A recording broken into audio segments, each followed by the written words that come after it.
want to talk about money. Yes. We're ashamed of talking with money. We don't think that it's, we don't have open conversations. Yeah. And in today's society, I feel, and I want to hear your opinion on this, is I feel like if we don't talk about money, we are going to lose the middle class. Hi guys, welcome back. We are in our last day at our Women's Leadership Conference in Finance and Accounting. I have Professor B here. Now, she is a badass. I don't know what other way to say it, but she's a badass. When she came up and talked to us, she was quietly doing it. I started reading up on her and I'm like, man, this woman is like amazing.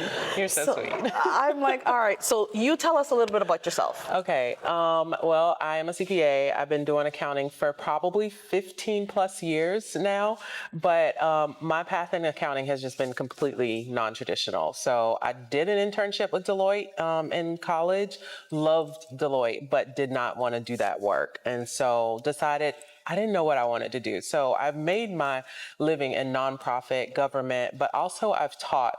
I taught full-time at a community college for a couple of years, and now I'm still on record as an adjunct for another college.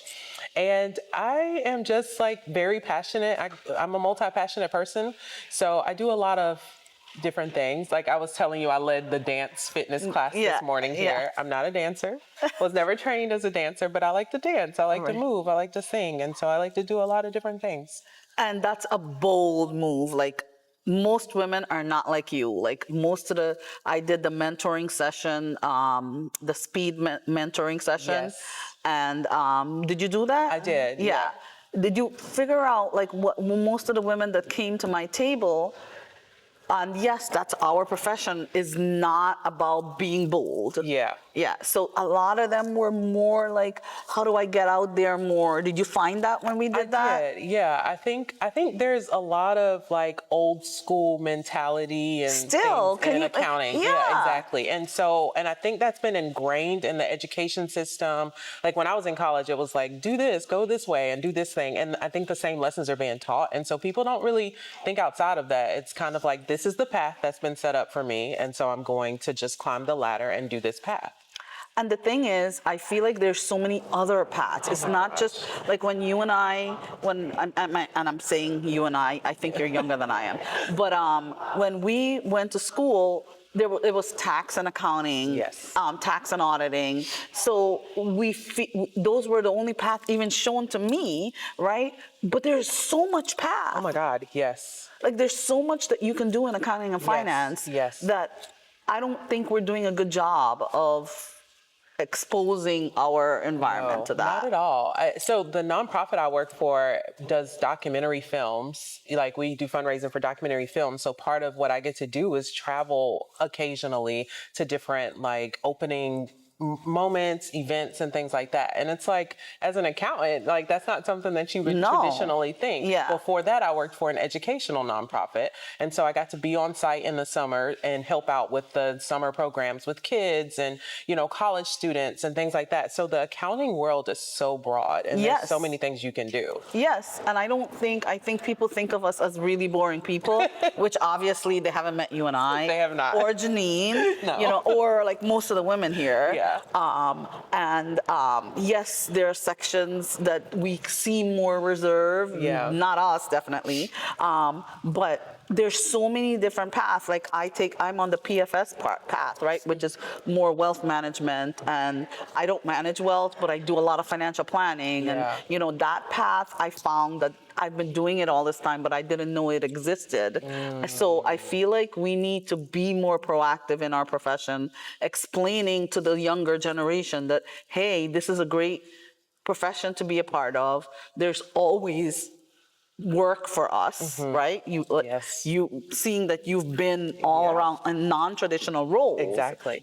And then also there's so many other path that you can go to that are traditional, but we don't even know about it. I definitely agree with that. And I think the biggest thing too is, even for people who are in accounting, is to keep your mind open and stay flexible, because what works for you now, what you love now, may not be what you always love. Right. I loved working with the kids until I grew out of it, And so like you can pivot.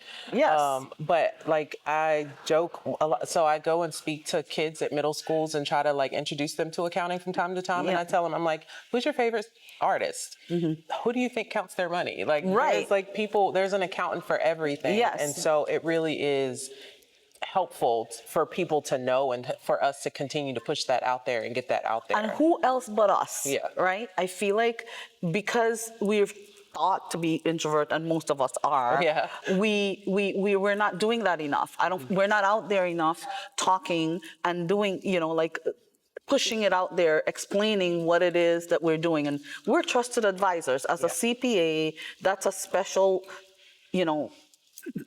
designation that we've gone through where we're trusted advisors in the community. And if we don't do it, there are people doing it that are not trusted advisors. That's true. And, they're trying to teach you things that is, to me, gambling. I agree. You know? Yeah. So getting the right advice from your trusted advisors we have to do it more. We have to do it more. So I'm trying to get more and more of us to do it. That's why our podcast is here today. Okay. That's why I convinced them to, I'm like, okay, I want to do my podcast from here. What do you guys think? They're like, we got to get back to you. We've never heard of this. And we have to get back to you. How do we navigate through this? And I'm like, well, this is the way. Like, you guys want me to speak? Sure. I want to make the most of it. I'm glad you did that though, because I feel like, from social media, from like all these perspectives, like we're just missing the mark. Like the newer generation, that's where they are. That's where they are. And so you have to speak to them in their language. Yes. And their language is TikTok videos, short form content, posting online and things like that. And I think for an industry that is very, we have pronouncements. We have like so many things that regulate what we do and what we can't do. Right. Stepping outside of the traditional is scary because you can't control it. Yes. But there is like that balance. And even when I was teaching, like the way that we taught the material is outdated. And there's just a need for like podcasts like this and other ways to reach the newer generation. Right. And that the newer generation, like I was talking to several of my other guests, the newer generation learns more with storytelling. Yes. They learn more. It's their way of learning. The way that we're teaching in colleges right now is so antiquated that, I don't even see that you are in there more than I am. Yeah. I'm just listening to the kids tell me, even there's financial literacy programs in my county, in Florida. We started a financial education program for high schoolers, right? And I'm listening to the high schoolers of my nieces, nephews, and my kids, and I'm like, well, how is that going? Well, my gym teacher, Mr. So-and-so, is teaching the financial literacy program, and he put on some Dave Ramsey videos. Oh my gosh. And the kids are on their phone. Oh my gosh. Wow. Because how is that engaging for them? But we implemented this program and we think that that's the end. Yeah. It's like implementing healthcare. Yeah, and I'm checking the box that I've done that. Yeah.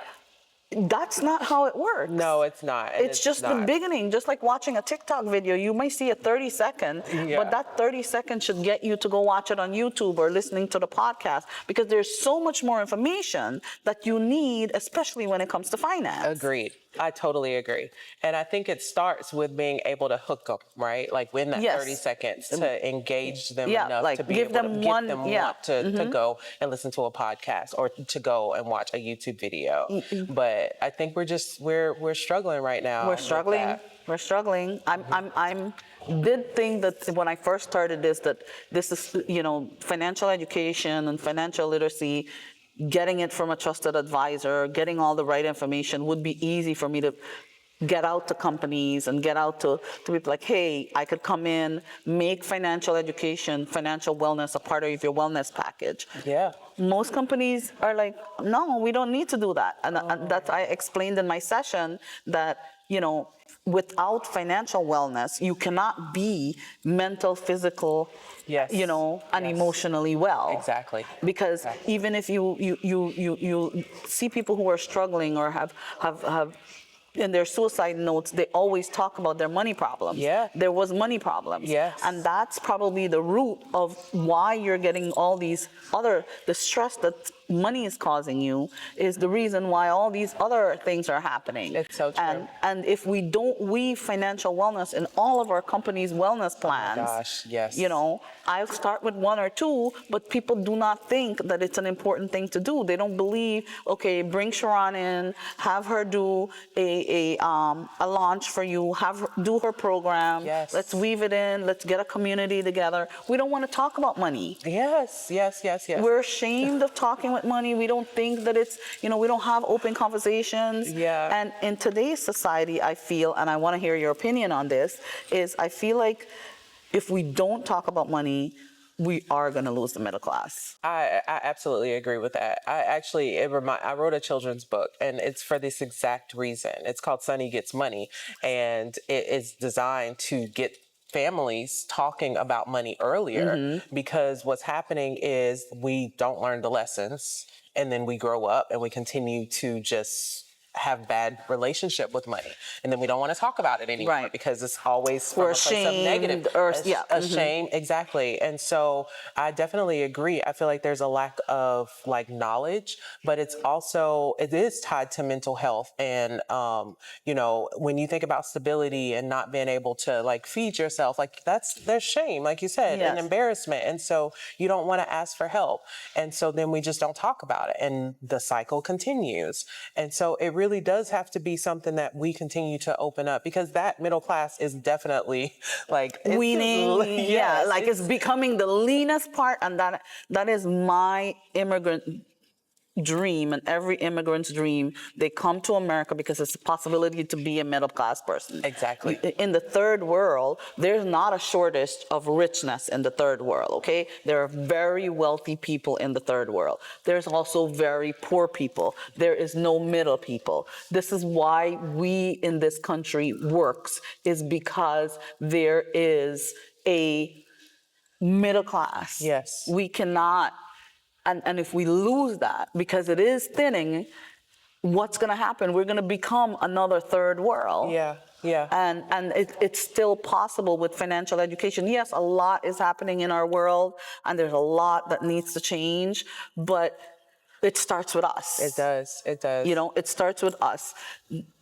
I think financial education and financial literacy is the way that we keep our middle class and grow our middle class. Agree. I definitely agree. So knowing what to do with your money is just as important as making it. Absolutely. Because there's so many things that happen where your stability is taken away. You lose your job. You lose, or you have to cut back. The economy changes. Yes. Prices rise. Yes. And things like that. And so Tariffs come. Exactly. And so an emergency fund, like there's so many basic things that without financial literacy, you're not prepared. You're not prepared. So even if you are middle class, what's happening is the rug is being pulled out from under them, and they're now becoming the lower class. Yes. And, it's just at the same time, of course, people are getting richer and Yes. maintaining their wealth as well. But yeah, that's exactly what happens, and will continue to happen as the world shifts and we are not, reacting in the way that we need to. So going back to that, I'll tell you a little bit more about my program that I've written. Okay. It's called the Triple M Formula, right? It's intentional money management, with moderation mentality, because I don't think deprivation or instant gratification is sustainable. So I've taken all this time to think of and talk to many people of how we approach this. So we've talked about, you and I, how money can be more personal, like generations before us, our parents really didn't talk about it. I've talked to other of the podcast guests about what our parents have taught us, and they haven't really taught us a lot, because money was a personal thing. Yes. So we didn't learn from their wins or their losses, Very true. and you learn from both, right? And so that one of the things with my program is I come in and I do the launch, right? And I get you excited and you get purpose. And I believe you not, I learned this from my sons and his friends, that they need that. That's the way we need to teach. Absolutely. They need to have that launch. They need to find out their purpose. Why are they going to do this program? And then I give you the program to work on personally. So the second part of it is online. where you're working in your own space. You're doing the program in your own space. So then, you don't have to share all of that with the room if you don't want to, but you can. And then we're starting the communities after you've done the first part of the program, where you can share, because there's so much information out there that if we can't narrow it down to give you like a purpose of where you're, what it is that you want to do, and focus on a certain thing, because there's just too much information. We don't have lack of information. We have lack of guidance to the information.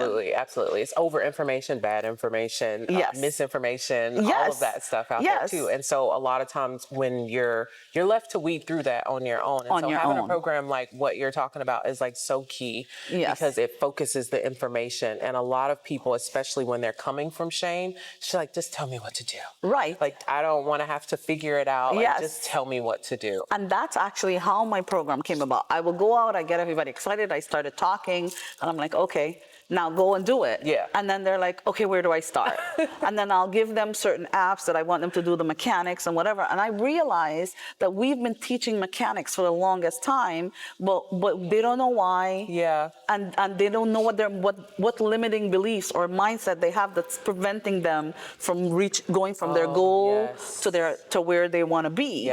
So that's why my Triple M formula is knowing your why, which is your motivation, then understanding that where your mindset is, and how you shift it to align with your why, and then I bring the mechanics in.